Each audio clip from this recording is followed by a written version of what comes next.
নমস্কাৰ বন্ধুসকল, জ্যোতিপাত খালাৰ অন্য এটি ভিডিঅ'লৈ আপোনালোক সকলোকে স্বাগতম জনাইছোঁ। এতিয়ালৈকে যদি আমাৰ চেনেলটো আপোনালোকে ছাবস্ক্ৰাইব কৰা নাই, ছাবস্ক্ৰাইব কৰি ল'ব। আমি উৎসাহ পাওঁ, অনুপ্ৰেৰণা পাওঁ নতুন নতুন ভিডিঅ' বনাবলৈ। ঠিক আছে, গম পাইছে GT/PGTৰ সম্পৰ্কত এখন নটিচ আহি পৰিছে। বহুতে পাইছে নটিচখন। ইয়াৰ ভিতৰত কিছুমান কথা মই আভ্যন্তৰীণ কথা স্পষ্টতাৰে ক'ব বিচাৰিছোঁ। চাওক, নটিচখনৰ দিশলৈ গ'লে আমি মন কৰিব পাৰিম যে নটিচখনৰ প্ৰথমতে লিখা আছে যে government of Assam, office of director of secondary education Assam, Kahilipara, Guwahati 781019। নটিচখন মই A to Z পঢ়ি নিদিওঁ, ইয়াৰ স্পষ্ট কিছুমান কথা ক'বলৈ লৈছোঁ। চাওক, আমি গম পাওঁ যে GT/PGT ছেকেণ্ড লিষ্টৰ কথা আছিলে, এফালে হিন্দী শিক্ষকৰো কথা আছিলে। হিন্দী শিক্ষকৰ যিহেতু মানে এটা কেছ চলি আছিলে, গতিকে ইয়াৰে এটা স্পষ্ট ৰিজাল্ট আহি পৰিছে যে প্ৰথম কথা কওঁ যে হিন্দী শিক্ষকৰ যিহেতু ৰিজাল্টটো দিয়া নাছিলে, 600 কিমানটা পোষ্ট আছিলে, গতিকে ইয়াৰ ৰিজাল্টটো দিয়া হ'ব পৰহিলৈ, অৰ্থাৎ 25/7/2025 তাৰিখে 4টা বজাত, মানে আবেলি 4টা বজাত PM লিখা আছে। সেইটো হৈছে প্ৰথমটো ৰিজাল্ট। 2 নম্বৰটো কথা হৈছে যে GT গ্ৰেজুৱেট টিচাৰৰ যিকোনো হ'ব পাৰে, ছায়েন্স, আৰ্টছ বা সংস্কৃত বা মেথছ টিচাৰ যিসকল আছিলে, তেওঁলোকৰো যিসকলে অলৰেডি ৰিজাল্ট দিছে, কিন্তু এখন ছেকেণ্ড লিষ্ট মৰাৰ কথা আছিলে, গতিকে তাৰ এখন ছেকেণ্ড লিষ্ট মৰা হ'ব।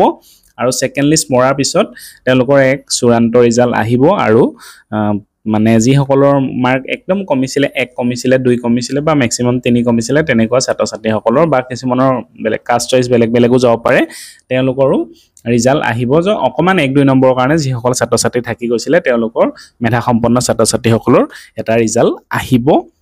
25 তাৰিখে চাব পাৰিব তেওঁলোকে পুনৰ। তাৰপিছত কি আহিব যে এতিয়া PGTৰ কথাটো আহি গ'ল। PGTৰ ৰিজাল্টৰ বিষয়ে কোনো ইয়াত উল্লেখ নাই। মই আগৰ ভিডিঅ'টো কেইবাটাতো কৈছোঁ, যিহেতু মই যিমান দূৰ জানো PGTত 1:1তকৈ কম বেছি পৰিমাণে বেলেগ বেলেগ ডিপাৰ্টমেণ্টত 2-এটা ছাত্ৰ ছাত্ৰী বেছি মাতিছিল, আৰু তেওঁলোকে এইটো DSE সেইটো উল্লেখ কৰিও দিছে এইটো কথা।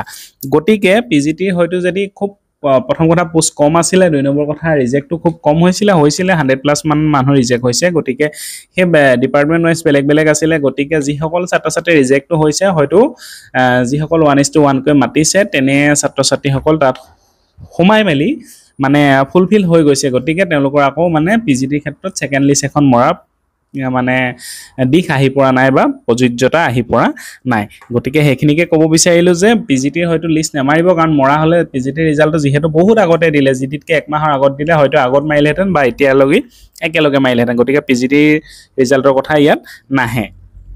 এইখিনিয়ে কথা আছিল। আৰু এইটো কেনেদৰে চাব পাৰিব, আপোনালোকে এপ্লিকেশ্যন আইডিটো জানে। এপ্লিকেশ্যন আইডি আৰু পাছপৰ্ট দিব। কোনটো ৱেবছাইটত যাব?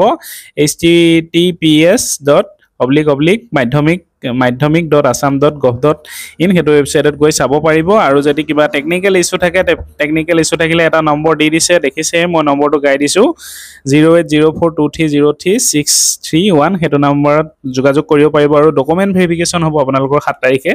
ডকুমেণ্ট ভেৰিফিকেশ্যনৰ সম্পৰ্কত বাৰু পুনৰ পাছত ক'বলৈ চেষ্টা কৰিম। এতিয়া নটিচখনৰ বিষয়ে কৈ দিলোঁ।